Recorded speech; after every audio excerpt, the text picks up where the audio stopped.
देखिपारिचु जे लोक मान प्रति स्नेह श्रद्धा भल पाइबा हेतु 24 मसीह आउ थे जमी आपण मैंने हाथ मुठा को टाण करेंगे आउ थे जितेक आना प्रीति भाई की समस्त भल पाइबा जो भली भाव स्नेह श्रद्धा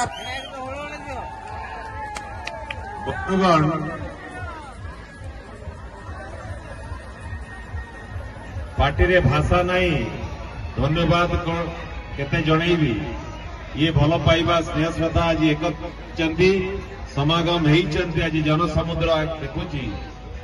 मकर संक्रांति उपलक्षे समस्त को अभिनंदन शुभेच्छा जनाऊँगी। आज जेभली भाव में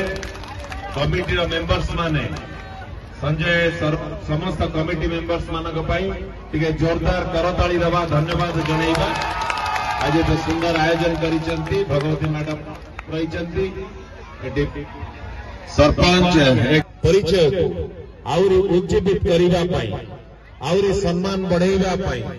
एकत्रित रही आज समस्ते आज जेभली भाव में आज पर्व को पालन करुचंती निश्चिंत भाव में ये समस्त भल पाइबा समस्त स्नेह